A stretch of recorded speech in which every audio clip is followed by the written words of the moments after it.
All right, welcome to another episode of Piecing It Together, the podcast where we take a look at a new movie and try to figure out what movies inspired it. And today on the show, we are going to be talking about Shithouse, a new movie that is out on VOD. It is written and directed by Cooper Raiff and starring Cooper Raiff, and it is a very sweet, unique, original take on college life and the changes that happen when you go to college and have a little trouble fitting in, which I think is a theme that a lot of people can relate to, including my guest on the episode, Jason Harris. We get into a little bit of our own experiences, as well as, of course, talking puzzle pieces and what movies we thought this movie Shithouse reminded us of. So we got a great conversation coming up for you, and I want to remind you, as always, before we get into that, to make sure you are subscribed to Piecing It Together wherever it is you listen to podcasts, and of course, rate and review us over on Apple Podcasts and Podchaser, and follow us on social media at Piecing Pod. Join our Facebook group, Popcorn and Puzzle Pieces, where we continue the conversation about all the movies here on the show. And, this is now December. This month is going to be completely insane. As at the time of this recording, I am attempting to schedule all of the episodes that I'm hoping to squeeze in before the end of the year. There's going to be so much podcast coming your way, so make sure you're subscribed so that way you catch them all. But we're going to be covering a lot of stuff. I already have 4 episodes in the can ready to go up, but I've got a whole bunch more planned to record, and hopefully we can get them all in. So thank you, everybody who's been listening, all the feedback we've been getting. Really appreciate it. And, just want to keep doing this into the new year. So thank you. And I am looking forward to this conversation because Shithouse is a movie that you should definitely go check out. Again, it's on VOD right now, and we're going to talk about it now. So this is the conversation with Jason Harris from Awesome Movie Year about Shithouse. All right, back with us again. We've got Jason Harris from Awesome Movie Year to talk about Shithouse. How's it going, Jason? Dave, it is good. Things are fine. I'm very glad. I'm very glad that it's so good. All right. I'm looking forward to spending some time with you talking about a movie today. How do you feel about that? I mean, Dave, it would, it's going to feel like the first time all over again. There is definitely no way we've recorded 3 podcasts right before this, and we're just coming out on fumes on this one. Yeah. I don't know about you, but I'm spent right now. But I am very much looking forward to talking about this movie, though. This one kind of came out of nowhere. I know you recommended it. I know I had seen your cohort Josh Bell's review on it, and he seemed to really like it as well. And so that's why I watched it, because of you guys, and I really, really enjoyed it. So I'm looking forward to it. I, too, watched it because of Josh, and Josh loves receiving credit. So here you go, buddy. Thanks, Josh Bell. You recommended it. You're the best. We're the worst. You're very good looking. We are not handsome at all. You are very smart, and we are stupid. That's all from Happy Gilmore, Josh. So, let's talk about Shithouse some. So had you heard anything about this before him, or no? I had seen the preview, and then there's been so much that's come out that I just forgot about it, but it interested me. And yeah, it's this movie made by a 23-year-old about I'm guessing a lot of it's autobiographical, his experiences in college in Southern California, not adapting well and kind of falling for a woman who shows affection but is not falling for him beyond kind of physical nature or hey, let's hook up when it's convenient type nature. And it's about him. And is he going to stay in college? Is he going to go home and go to college back in Dallas? And what a lovely, I mean, doesn't sound lovely, but it's a lovely film. Right. It doesn't sound lovely because, I mean, those are a lot of things that a lot of people have to go through when it comes to, dealing with big changes like college and stuff like that. Did you, Dave, when you went to college? Some of the above. Did you have a stuffed animal with you when you went to college, I Jason? don't think I did, but I was so depressed that I left college after 2 years. I ended up graduating on time. I was living out here in Vegas at the time, went to Boston University, left, did a year at UNLV, and then finished at BU on time. But I definitely, and I have good memories of college, but I definitely missed a lot of the college experience. And I don't know, had I gone to any of like the traditional big sports schools or anything, I was just so depressed when I got to college. I think maybe it would have done me better to have taken a year off before I started so I could have really immersed myself in college. Yeah, that makes sense because yeah, I mean that's something they don't really push on people, but it's something that a lot of people probably should do. Where did you go to I college? went to UNLV. I went for about 7 years and still haven't Oh, graduated. boo. And So you lived at home. You had no reason to be depressed at all. We had completely yeah, opposite experiences. yeah, but I had fun while I was there. Yeah, So it's kind of tough because, like we said, this is all about him adapting and he's having a tough time, and college depresses him. I was already depressed when I got to college, so that made right. it even tougher. So, You had a leg up on that experience. yeah, yeah. Well, why don't we get into some puzzle pieces here? What do you got for your first piece for Dave, Shithouse? Dave. Okay. Well, when I think of great movies where a guy and a girl connect, and a large portion of the film is just those two spending a night together, talking, exploring, learning about each other, I start with Before Sunrise. And I could have picked any of the Before trilogy, but I think you got to start with Before Sunrise. Still one of my favorite trilogies, one of my favorite movies, and I think we see its influence in all movies like this. Yeah, absolutely. It's on my list as well. And not to nitpick too, early on with the movie, but I think to me the weakest part is the ending. I wish it had left things open a little bit more. And then, not that we necessarily would have gotten a sequel, but I would love to see more of these people, just like with those movies. So, Dave, let me ask you a question. This is a spoiler if you guys don't want it. So, a lot of this takes place over one night, and then it kind of transitions into like an overtime thing. Are Mhm. you saying you just didn't like the ending, or did you not like the overtime portion of this film? I mean the ending. I like after that first day, I like when things, aren't really going great for him and all that. I just don't like where it eventually ends up with the kind of almost tacked on feeling happy ending, like let's wrap this up with a Yeah, bow. I do think we could get a sequel of that though. Mhm. They're both, after college living together, whatever it is. So Sure. but I think that's a fair criticism, Dave. All right. Well, I will go on to my first piece then, and that is another movie about someone being kind of stuck somewhere new that just feels very foreign to them and getting through it by connecting with someone else. That's Lost in Translation with Scarlett Johansson and Bill Murray. And they are, of course, in a very real foreign place, being in Japan, but in this, we're just going away to college. It feels foreign, it feels new, it feels completely different for the main character, and he gets through it by finally connecting with someone, and that kind of opens up his college experience for him. Yeah, I haven't seen that movie since the first time I saw it, which was probably in theaters. And I have a very, you know, I respect Sofia Coppola a lot. Some of her stuff I like a lot, but a lot of it I'm just like, man, make something happen in your movie. And I kind of felt like Lost in Translation, not enough happened, but I feel like I owe that a revisit. And I think I'd probably feel different about it this time.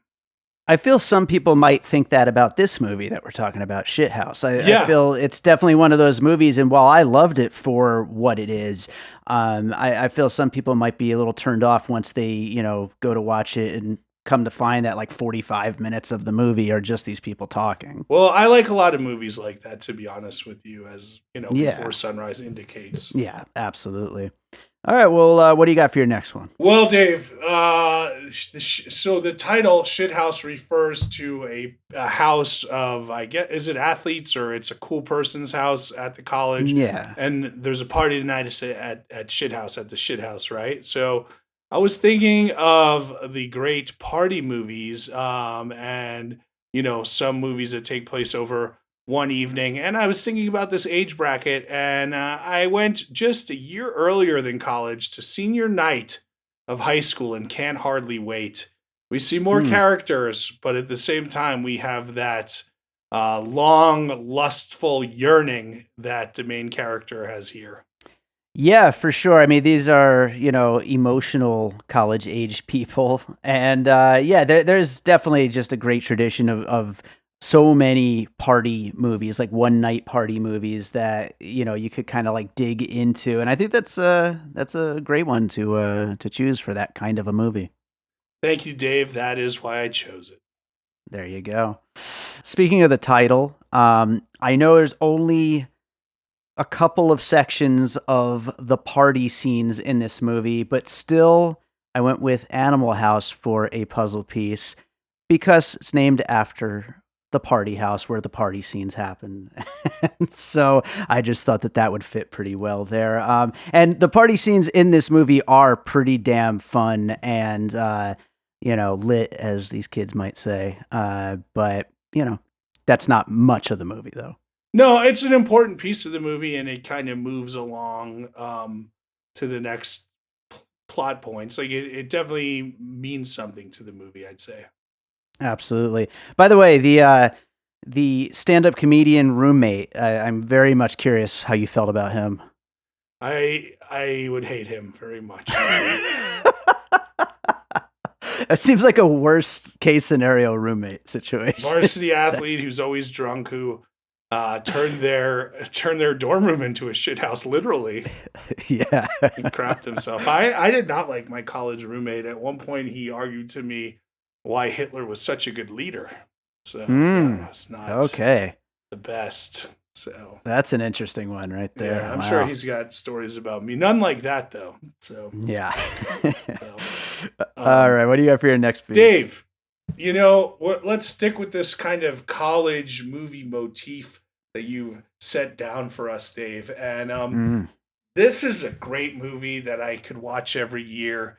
It's Noah Baumbach's first movie, Kicking and Screaming, and it's kind of like this in reverse. It's about people who are graduating college and don't know what they're going to do with the rest of their lives. Like they're adapting to that next step, which became such a huge genre in the 90s. And it's great. It's a great movie. I love it. Have you seen it? No, it's one of those. I actually own it, and I've never actually watched it. It's one of those movies I've always wanted to watch because I do like a lot of his stuff. Well, if only you had time sitting at home watching movies all your life to actually go and sit and watch it. Yeah, you would think. You would think, wouldn't you? But hey, you know what movie I did watch? Shithouse. Yeah, that's good. But yeah, no, I do like that puzzle piece though, because yeah, I mean, there's so many different stages in young people's lives of where you're just kind of like lost trying to move on to the next thing. And so in this case, it's moving, the next thing is college, and in that case, it's after college. So I think that that's an interesting piece and definitely a good one. I'm gonna go for my next piece. I'm gonna combine two TV shows into one piece here. And this has to do with the main character, Alex, played by Cooper Raiff, I believe is how you pronounce his name. He's also the writer-director of the movie. And he's a very interesting character that I don't think we've seen before, somebody like this exactly on screen. But the two like closest things I could think of were Paul Rust in Judd Apatow's Love series and Adam Scott in Party Down. And just like this kind of character who's kind of out of place. He's kind of dorky, but also kind of cool and fun. He just has trouble fitting in, but then once he is in with a crowd, he is very personable and people like him once he's in. And it's a certain kind of shyness that I think a lot of people can relate to, but it's difficult to kind of put a finger on other characters that have kind of related that. Yeah, he's sensitive in a very extroverted way, Yeah, exactly. And I love Party Down, and I love Adam Scott, and I love season 1 especially of Party Down, although I think it kind of has a perfect ending in season 2. Love was a tough one. I watched the first season and I didn't dislike it, but I just, at the end of that season, he's like, he has two of like the most beautiful women in the world fighting over him, and I was like, Yeah. where is this coming from? I just didn't buy into that at all, and so I didn't watch the next two seasons. Should I? I think so. I honestly think that series kind of acts as the best thing Judd Apatow's been involved in the last few years. But I mean, Yeah, we could talk about that. Hey, Dave, you know what else would have been a good Judd Apatow piece is his one season college kind of angsty comedy, Freaks and Geeks. That would have been a good piece there. that's actually a very good point. Yeah, definitely could include that in with those. Definitely. Okay, So what do you got next? okay, this one I think really hits it for me. So, and again, watch the movie. We're gonna spoil a few things here. So he hooks up with this woman. Here's a gripe I had with it. It's his RA, right? It's a resident advisor. So she lives Yeah. on the floor, and they said they've been living there for like 6 months or whatever, right? It's not the first day of school here, you know. But Mm. she still doesn't know his name, and like that's kind of a requirement of a resident advisor to know your resident's name. So that kind of bothered me. But they hook up, and now he thinks like, oh, we're gonna get breakfast burritos together, and we're gonna hang out. And she totally like cold shoulders him, and then she sees that he's having fun without her and pays attention, and then she cold shoulders him again. And he's got all these expectations where the reality is different. So that immediately took me to the brilliant expectations versus reality sequence of 500 Days of Summer, which I think Mm. you could argue this movie shares a lot of common themes with. Yeah, absolutely. That's a movie I saw back when it first came out, and it's been a while. I really should go back and rewatch it because it comes up so often on this podcast. Like Hmm. it's been a puzzle piece so many times, and it seems like it was pretty damn influential for a lot of the people making like young people kind of movies right now. I think so. In the same way where we mentioned like Before Sunrise and Kicking and Screaming and and Clerks and that kind of mid '90s thing, and then you go back to the '80s, and we're talking about all those high school movies with the John Hughes characters and everything like that. So I'd say so, Dave. Yeah. Speaking of clerks, that's my next puzzle piece. Ah, But yeah, I mean, these people, they just really feel fresh and they feel like very real. I don't really know exactly what young people who are, in their freshman year of college right now are even really like because I don't talk to young people ever really, but I assume it's very much like this. And there's a lot of characteristics of them that I just found interesting and funny, and I just felt like it really painted a good picture of what young people are like right now. yes, but if it didn't, you wouldn't know anyway. So, That is um, absolutely right. but no, I did think it felt very honest and very real. So, and the next movie I'm going to mention is one that people backlashed because they said it didn't feel real, but it was a phenomenon at the time. And as opposed to someone going away and becoming depressed, like our main character here, this is a story about someone who was depressed and has to go home, and his depression continues. But of course, he meets a woman, perhaps the ideal manic pixie dream girl, that takes him on an adventure, and that is Garden State. Mm. Zach Braff. I bet you if I watched it, I'd still like it. I don't know why all their backlash was there. I actually did rewatch it earlier this year, and I think it holds up quite a bit. And definitely, I could see that being a good puzzle piece for this movie. It definitely comes from that same kind of thing, and it has exactly what I was just talking about with Clerks as well, where it just feels like it's like a perfect picture of young people at that very specific moment in time. Yeah, I don't know. I don't know why everyone backlashed against it, but whatever. People just don't like Zach Braff, is what it comes down to. It's so crazy because you remember when that came out, it was like he's going to be the next, a Bomback would be a good example, right? Or someone like Sure. that, Wes Anderson type, and that really hasn't happened. Instead, he has a podcast where he and Donald Faison go over episode by episode of Scrubs, which is a good show. I haven't listened to it, but I bet it's pretty No, I haven't funny though. listened to the podcast. I just like Scrubs, but I'm sure the Oh, podcast is good too. yeah. I should rewatch Scrubs and then listen to the And then you podcast. could rewatch Saved by the Bell and listen to the Mark Paul Gosselaar Saved by the Bell one. Same thing. First, I should watch Kicking and Screaming, though. Please. So I don't have any more puzzle pieces. I was trying to think though of a movie. I know it's something I've seen before, like something certain filmmakers do, of where these scenes just kind of don't end and just all of a sudden you're into the next scene. I don't know if you had anything like that in mind. Boogie Nights comes to my head right away. Interesting. Yeah. Yeah. I like those movies where like one thing bleeds into the next and everything. So Yeah. we've talked about some of that in Awesome Movie Year. I think with some Woody Allen stuff and those moving masters where there's like action going one way and as they cross, the action comes back the other way. So, but I think that would be that one. Boogie Nights really was the first thing that came into my mind. And I think that's a good example of that, right? Yeah, I like it. That definitely fits for that. Do you have any other pieces? That's it, Dave. I kept it to 5 because I don't like the physical abuse you give me when I go over. Well, everyone listening at home, it's 100% true. So let's do the finished puzzle, and we'll get into some closing thoughts here. So we, of course, talked about the Before Sunrise and that trilogy because that was the first thing that came to mind for me, and I imagine it was for you. Do you have a favorite of those 3?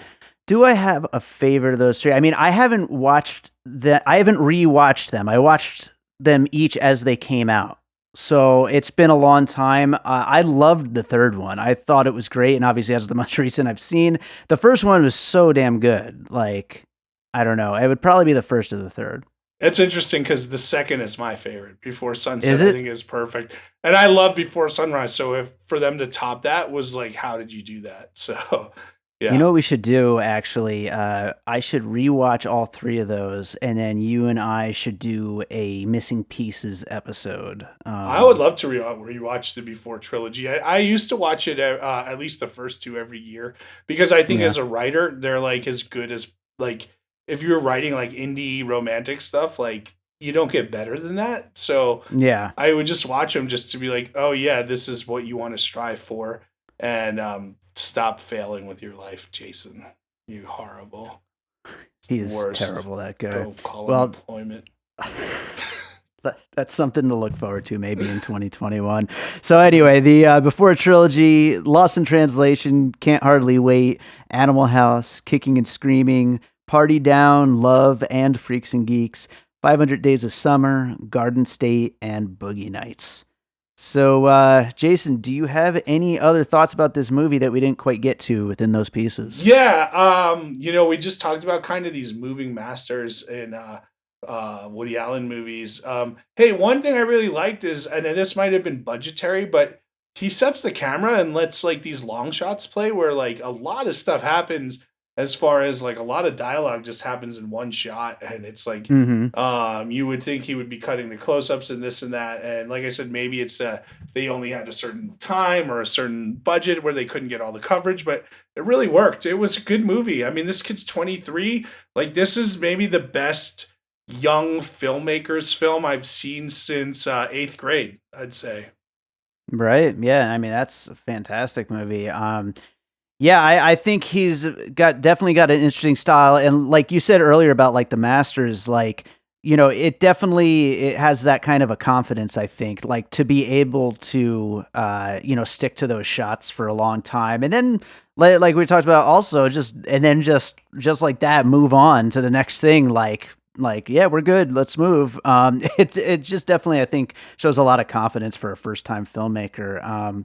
So I'm interested to see what he does next, definitely. And also, I thought the rest of the cast was great. I mean, the girl who plays Maggie, Dylan Gelula, the mom was fantastic. I mean, everyone in this is really just doing great work, I think. There's a scene where he calls home to talk to he's very close with his mom and his sister, and there's a scene where he kind of has to tell them why he has to change the parameters of their relationship, and like they all know he's right, but it hurts them all, and like I teared up at that scene. He got me there. Yeah, for sure. I mean that, and it's like, yeah, I mean, this kid, he needs to make that change if he's going to move forward, and it's just difficult for everybody involved. Yeah. So no, that's Yeah. great. It's very, very real and very great. Well, awesome. I think that about does it for this movie. Really great movie. Jason, is there another movie you watched recently you'd like to recommend to our listeners? You know, Dave, I'm going to recommend a documentary today because I don't think we've talked a lot about documentaries lately. A lot. Have we, Dave? We have. We're going to. All right. Well, one of my favorites this year was Boys State, which has a whole. Did you watch that? I did. We actually did a crossover Bird Road episode on it. Oh, well, I'm glad I didn't listen. Anyway, one of my go. favorites this year is Boys State. Make sure you watch that and listen to the crossover Bird Road podcast. Speaking of other podcasts that I'm involved with, Jason, what's going on with you and your podcast? My podcast is still going. Don't know how. Don't know why. Seems like it should have died a long time. No, we love Awesome Movie Year. It's really fun, and we love all of you listening and giving your feedback, telling us why we're dumb idiots, which is fair. And right now, and Dave, let's assume you're going to put this episode out sometime in the next few weeks, maybe, right? So Sure. then we're still in the middle of season 6, 1984. And 1984 is a great season, and it's got a lot of big blockbusters and a few movies you don't know about. So check it out. Give us your feedback. There you go. Awesome movie year. Everybody check it out. Jason, as always, thank you so much for being here. This is you've been on a lot of piecing it togethers lately. Am I making up for kicking you off for so many long episodes? Dave, I am only trying to give your audience what they are clamoring for, what they demand. You know, they say, Dave, have that guy Jason on again and again. And I say, Dave, I got other things to do. And then you say, but Jason, I get all these emails and DMs. People are sliding into my DMs saying they need you on the show again. And I say, Dave, I can't let them down. I have responsibility. I love that they refer to you as that guy Jason. Yeah.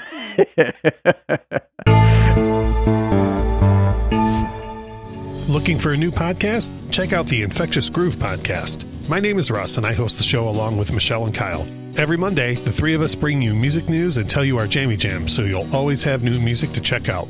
The Infectious Groove podcast discusses music from nearly every decade and genre while openly displaying our passion for music you need to hear. On top of that, we have a thought-provoking main topic of discussion every week to get you thinking, discussing, and sharing music. We also include interviews with the music stars of yesterday, today, and tomorrow. Find us on Facebook, Twitter, Instagram, and all major podcast platforms. Subscribe and listen to the Infectious Groove podcast on your favorite podcast platform today. All right, so I hope you enjoyed that conversation about Shithouse. I feel like in the intro I said the word shithouse a lot, like at least 6 times. So that's the last time for now. I'm not going to say it again. Shithouse. Anyway, thank you so much for listening. As always, really appreciate all the feedback we've been getting on the show lately. It seems like a lot of new people are listening. So if you're enjoying what we're doing here, we'd love to hear from you. You can, of course, rate and review us over on Apple Podcasts or Podchaser, but you could also just get in touch, follow us on social media at Piecing Pod, join the Facebook group Popcorn and Puzzle Pieces, or just email me through the website, piecingpod.com. I love hearing from people who listen to the show. I like to hear what you like about the show, what you don't like about the show, and, if you ever want to join me for an episode, there are plenty of movies coming out that I'm going to need co-hosts for, so definitely get in touch. I would love to hear from you all. So, thank you so much for listening. Also, we do have a Patreon, the Produced by David Rosen Patreon, which combines content from this podcast as well as Jason's podcast, Awesome Movie Year, and my music career, my albums and my music that I put out under the name David Rosen. So lots of great content over on the Patreon. It's patreon.com/bydavidrosen. It's the Produced by David Rosen Patreon. Go check that out. We've got a handful of subscribers right now, and if we get some more, we're gonna make the time to make a whole lot more content. So the more people, the better. The more people, the more stuff we're gonna make. So go check that out. And yeah, that does it for this episode. I was going to say this week, but like I said, we're squeezing these things in. There's definitely going to be 2 episodes a week this month, which is a lot of work, but what could I say? I enjoy doing it. But yeah, so we will be back Friday with another episode, I think on jiu-jitsu. I got to check how the scheduling is going to work out. But yeah, I think we're doing that Nicolas Cage movie Jiu-Jitsu next, which is absolutely ridiculous, but had a fun time talking about it. So let's close this one out with a piece of music like I always do. And I think I'm going to go with something off my new album, David Rosen. And let's see, what should I play? I'm going to go with the track September from the new album, David Rosen. I don't know, is September when school starts back up for a semester? I don't know. Am I making that up right now? Is it really August? It's been so long. I'm so far removed from the days of college, I don't remember how the schedules work. So that could be a completely pointless correlation right there. But why not? Let's play September from my new album, David Rosen, which is available on iTunes, on Bandcamp, and of course streaming on Spotify and all those services as well. So this is September.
An All Points West production, produced by David Rosen in Las Vegas.